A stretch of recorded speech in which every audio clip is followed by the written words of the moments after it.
Assalamualaikum warahmatullahi wabarakatuh. Alhamdulillah wassalatu wassalamu ala Rasulillah. Innal hamdalillah nahmaduhu wa nasta'inuhu wa nastahdihi wa nastaghfiruh wa natubu ilayhi wa natawakkalu alayhi. Wa na'udzu billahi min shururi anfusina wa sayyiati a'malina. Man yahdihillahu fala mudilla lahu wa may yudlil fala hadiya lahu. Allahumma salli wa sallim wa barik ala Muhammad wa ala ali Muhammad kama sallaita wa sallamta wa barakta ala Ibrahim وعلى آل إبراهيم في العالمين إنك حميد مجيد أما بعد. Kita masih lagi membincangkan ayat ke-20, 21 dari surah Yasin. InsyaAllah jika sempat kita akan masuk ke ayat 22. Bagi tuan memiliki tafsir bin Katsir, yang lupa buka jilid yang ke-8 pada muka surat 14. A'udzubillahi minasyaitonirrajim. Waja'a min aqsal madinati rajulun yas'a qala ya qaumi ittabi'ul mursalin ittabi'u man la yas'alukum ajran wa hum muhtadun wa ma liya la a'budu alladhi fatarani wa ilayhi turja'un. Sadaqallahul azim. Dan datanglah dari hujung kota seorang lelaki Habib An-Najjar dengan bergegas. Dia berkata, hai kaumku, ikutilah utusan-utusan itu. Ikutilah orang yang tidak minta balasan kepadamu dan mereka adalah orang yang mendapat petunjuk. Mengapa aku tidak menyembah Tuhan yang telah menciptakan aku dan yang hanya kepadanya lah kamu semua akan dikembalikan? Dalam kuliah-kuliah yang terdahulu, saya telah terangkan kepada tuan-tuan perbezaan antara Madinah dan juga Qaryah. Walaupun sebahagian dari para ulama mengatakan ada persamaan dan Madinah itu merujuk kepada konteks yang lebih luas. Dan atas dasar itulah Nabi SAW telah menamakan tempat yang baginda berhijrah kepadanya itu dengan Al-Madinah. Ditambah orang kemudiannya dengan Al-Madinatul Munawwarah. Dan Nabi nyatakan Madinah saja, tapi tidak ada masalah untuk menamakan sedemikian. Tuan-tuan dimuliakan Allah sekalian. Maknanya satu tempat yang berhimpun padanya kebaikan, sifat-sifat ciri tamadun yang turut ditulis oleh Ibn Khaldun dalam bukunya yang bertajuk Al-Muqaddimah itu.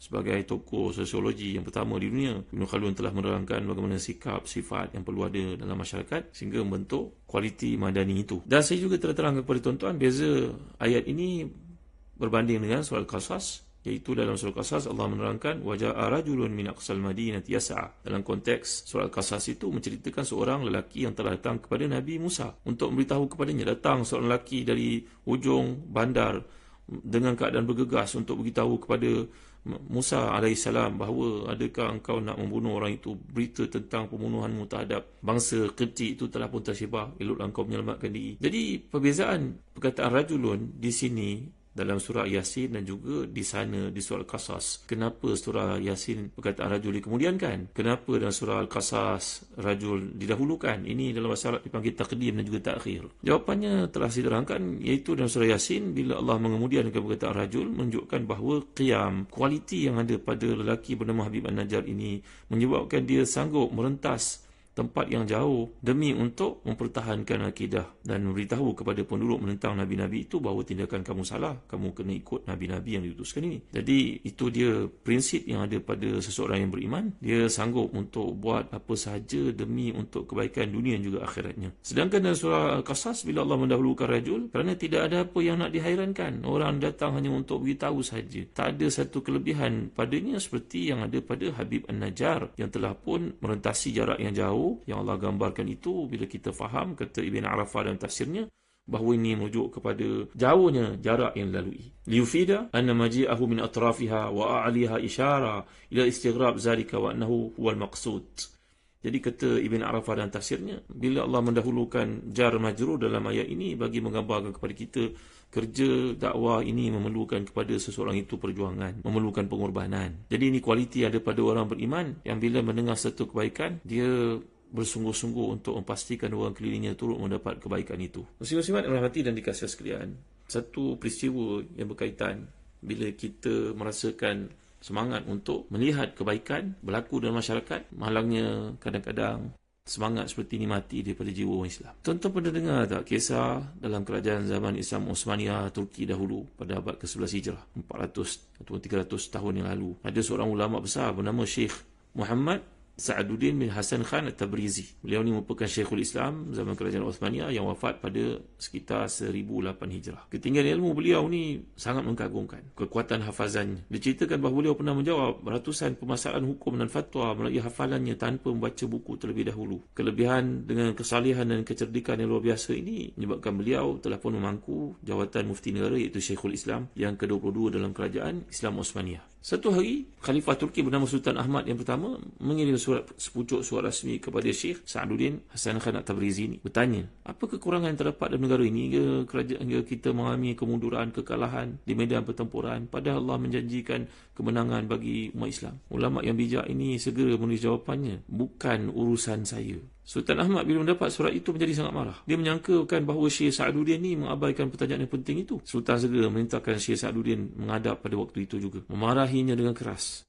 Dia berkata, mengapa engkau mengabaikan pertanyaanku? Berani engkau menjawab soalan seorang raja macam ni? Dengan tenang Syekhul Islam ini menjawab, berkata, saya tidak mengabaikan pertanyaan tuanku. Sebaliknya saya menjawab pertanyaan itu dengan penuh teliti. Kalimat yang saya gunakan bukan urusan saya. Inilah penyebab utama yang menjadikan kemunduran kita sebagai umat Islam. Jadi jika setiap individu sama ada kat pejabat kerajaan ke, dalam sektor swasta ke, biasa, orang biasa ke, pemimpin ke, bila diajukan soalan, dia akan jawab, ini bukan urusan saya. Maka inilah yang menjadi kelemahan kemunduran kepada umat Islam. Memahami ucapan Syekh yang penuh makna ini, Sultan Ahmad menjadi sangat malu. Beliau minta maaf kepada Syekhul Islam tadi, memberinya kepadanya hadiah yang sangat banyak. Jadi kalau kita perhatikan apa yang berlaku dalam kisah Habib An-Najjar ini, wajah Amin Aqsal Madinati Rajulu Yasa'a. Orang beriman sikapnya mesti dia melihat apa berlaku kelilingnya, apakah tindakan reaksi yang patut dilakukan. Jadikan usaha kita sa'i ni tadi, usaha ni tadi, ketergesaan kita, kepedulian kita dalam urusan yang melibatkan umat ini merupakan tanda cinta kita kepada Allah tahu. Ke mana yang kita pergi? Bila kita keluar rumah, kita pergi membeli, kita pergi ke pejabat, kita pergi jumpa orang. Yang Allah nyatakan surat Lail itu, inna sa'yakum la syatta. Sesungguhnya kerja kamu, urusan kamu dan hidupnya ada berbagai-bagai. Dan Allah menyatakan dalam surat Nisa pula, la khaira fi kathirin min najwahum illa man amara bi sadaqatin aw ma'rufin aw islahin bainan nas. Tak ada kebaikan pun dalam apa yang kita lakukan ini, melainkan bila perkara itu berkaitan dengan buat baik kepada orang lain. Sedekahnya, buat amal ma'rufnya, perbaikan hubungan sama manusianya. Ialah kita pergi bekerja, satu niat kita yang kita sematkan untuk mendapat rezeki yang halal, supaya dapat membiayai isteri, anak-anak kita, memenuhi segala keperluan mereka, memberi makan pakai untuk mereka. Ini merupakan satu tanggungjawab yang besar. Selain daripada itu, hendaklah kita mengamalkan tindakan ataupun aktiviti seperti dilakukan oleh Habib An-Najjar ini, iaitu sifat yang ada dalam kehidupan orang Islam adalah kita kena simpati dan juga empati kepada orang lain. Apa tindakan yang patut kita lakukan? Kebanyakan daripada kita kadang-kadang ada sifat yang simpati saja. Dia tak tahu bagaimana nak menjadikan satu yang terkesan dalam hati itu ada dia punya outputnya, outcome-nya. Jadi balik kepada tanggungjawab yang telah pun ditunjukkan oleh Allah SWT di sebalik ayat yang kita baca ni. Wajah amin aqsal madinati rajulun yasa'a qala ya qaumi tabi'ul mursalin. Itu berbeza daripada sikap yang beriman ketika pada zaman Nabi Musa AS, itu datang lelaki itu, wajah rajulun min aqsal madinati yasa'a. Lelaki itu lelaki yang tidak beriman. Beza daripada lelaki di sini Habib An-Najjar ini, seorang yang beriman, dan dia nak melihat peranan dalam masyarakat itu dimainkan. Maka dia telah pergi untuk menyelamatkan keadaan, untuk membantu utusan yang sedang menjalankan kerja mereka ini. Jadi lihat apa yang dikatakan, qala ya qaumi tabi'ul mursalin. Ini merupakan kata-kata daripada Habib An-Najjar yang Allah rekodkan untuk kita faham. Siapakah mereka ini? Faman hum? Mereka merupakan orang as-sadiqun. Mereka ini orang yang benar. Man la yas'alukum ajra wa hum muhtadun. Ini antara sifat kualiti yang ada pada lelaki-lelaki yang menyeru kamu kepada kebaikan ini, iaitu ittabi'ul mursalin, tabi'u man la yas'alukum ajra wa hum muhtadun. Ini adalah satu sifat yang ada pada mereka yang berdakwah. Ini seperti yang telah kita huraikan dalam tafsir Ibn Arafah. Ini bukan syarat ataupun kewajipan, tapi ini satu kelebihan. Bila seseorang itu dalam kerja dakwahnya tak minta apa-apa pun kerana dia meyakini yang berinya adalah Allah SWT. Lihat sebagai contohnya guru-guru yang ada keliling kita. Mereka bekerja di samping gaji mereka dapat, mereka juga tak berkira-kira untuk mengajar anak itu. Itu sebabnya seperti satu kajian yang tidak rasmi menunjukkan bahawa para guru ni merupakan insan yang sangat mulia. Anak-anak mereka kebanyakan menjadi orang baik-baik. Dan kalau tuan-tuan kaitkan pula dengan surat Naml, surah Semut, kisah ketika Balqis mendapat surat dari Sena Sulaiman AS, maka Ratu Balqis ini cuba untuk menguji apakah dakwah yang datang pada seorang yang kebendaan ataupun seorang yang ikhlas. Maka Allah merekodkan dalam firman yang menceritakan tentang kata-kata Balqis itu. A'udzubillahi minasyaitanirrajim. Wa inni mursilatun ilaihim bihadiyatin fanadhiratun bima yarji'ul mursalun. Aku akan mengutuskan kepada mereka ini hadiah. Maka lihat apa yang akan dibawa pulang oleh orang yang diutuskan itu. Apakah hadiah yang dihantar ini diterima? Mereka mendapat hadiah itu dan gembira, seronok. atau apa yang berlaku kat situ. Kalau mereka terima hadiah, maka menandakan bahawa apa yang didakwah oleh mereka itu satu pembohongan. Tapi kalau mereka tak peduli akan hadiah itu, menunjukkan memang mereka benar-benar nak kita mengenali Tuhan. Nak kita beriman dengan Tuhan yang sebenarnya. Jadi antara kualiti yang ada pada mereka ini, kata Habib An-Najjar, kamu lihatlah orang ni tak ada apa-apa kepentingan pun. Dia ni sifat taraful. Taraful ni maknanya dia tak pandang semua benda yang kamu janjikan. Mereka hidup seperti itu sahaja. Tak ada apa kelebihan, tak ada minta wang daripada kamu. Kalau orang sedemikian, patut tak kamu tolak? Ini kata Habib An-Najjar. Kan itu kalau kita lihat ayat-ayat yang menceritakan tentang dakwah ini, tuan-tuan dimana kebanyakan para nabi akan mengatakan, "Wala as'alukum ajra." Aku tak minta pada kamu semua sebarang balasan pun atas kerja yang aku lakukan. Semua nabi akan mengatakan demikian. Melainkan dua orang nabi, kata Imam Mutawalli Sya'rawi, iaitu imam yang mulia ini, mengatakan Nabi Ibrahim dengan Nabi Musa alaihissalam. Kenapa dua orang nabi tak mengatakan aku tak minta daripada kamu balasan? Kerana memang itu kerja mereka. Dan orang yang didakwah oleh mereka itu, Nabi Ibrahim dan juga Nabi Musa sebagai contohnya, adalah ayah kepadanya sendiri. Dan dalam kes Nabi Musa, doa berdakwah kepada ayah angkatnya, Fir'aun yang menjaganya sejak kecil itu. Maka kedua Nabi ni tak pernah membahas, menceritakan sedikit pun berkaitan dengan ganjaran. Maknanya tak menyebut tu atas dasar memang tidak layak langsung untuk sebut bab ini. Kerana aku sedang bercakap dengan ayah aku sendiri. Aku sedang bercakap dengan ayah angkat aku sendiri. Maka dalam laras bahasa yang digunakan oleh Allah menceritakan dakwah dua orang Nabi ini, tak ada langsung perkataan ajar. Para pendengar yang dirahmati dan dikasihi sekalian, ini dia namanya logik dalam berdakwah di jalan Allah SWT, mantiqut tauhid.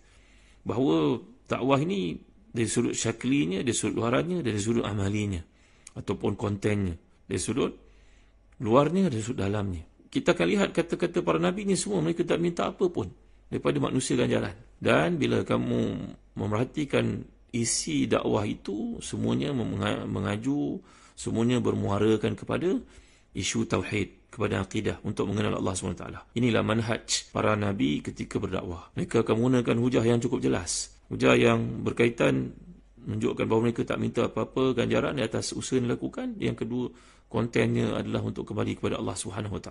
Maka inilah dia satu barometer, satu kayu ukur yang merujukkan kepada kebenaran. Bahawa kebenaran ini, kalau seseorang itu berbohong, dia berbohong untuk satu tujuan, dunia yang dia nak. Mungkin dia menceritakan satu perkara-perkara yang di sebaliknya dia ada matlamat yang tertentu. Tetapi para nabi, para utusan Allah SWT, mereka tidak akan terjebak dalam perkara-perkara semikian. Syekh Dr. Nurusi membawa satu contoh kisah bagaimana seorang yang dalam kes ini, seorang yang apa yang diceritakan dia, seorang yang kerja dia memindahkan barangan di atas keldainya. Tiba-tiba keldainya mati. Bila keldainya mati, dia pun dah tak ada kerja. Datanglah kepadanya satu idea yang jahat, iaitu dia telah pun menanam keldai yang mati ini dan dibuat di atasnya sebuah kubah. Kubah ni macam tempat sembahyang lah, macam tempat yang ada dom di atasnya. Nampakkan seolah-olah macam kubur orang yang penting. Apa kaitan kisah ni, tuan-tuan? Kisah yang berkaitan dengan kerja yang ikhlas oleh para nabi, para utusan Allah SWT ni. Mereka tidak ada sebarang matlamat di sebaliknya. Berbeza dengan kerja-kerja manusia di luar sana sebahagiannya. Mereka ini terpengaruh dengan cara Dajjal untuk menguasai manusia. Iaitu segala benda yang dipromotkannya, disampaikannya, diajaknya, di sebalik itu ada kepentingan duniawi, ada habuan untuknya. InsyaAllah dalam kuliah akan datang saya akan terangkan apakah masalahnya dalam perkara semikian. Bezanya seorang yang berdakwah dengan tujuan kerana Allah yang ikhlas itu dengan lain-lain orang yang banyak dipengaruhi dalam apa yang dilakukan, matlamat-matlamat keduniaan, yang akhirnya akan menyebabkan ramai orang terhirik sama dalam perkara semikian. InsyaAllah saya akan bawakan kisah ini berlanjut untuk tuan-tuan faham analogi metaforanya, apakah kaitan sikap semikian dengan sikap orang yang ikhlas. Semoga Allah beri pada kita kefahaman. Wallahu a'lam, wa sallallahu ala sayyidina Muhammad wa ala alihi wa sahbihi wasallam. Walhamdulillahirabbil alamin. Wa barakallahu fikum. Wassalamu alaikum warahmatullahi wabarakatuh.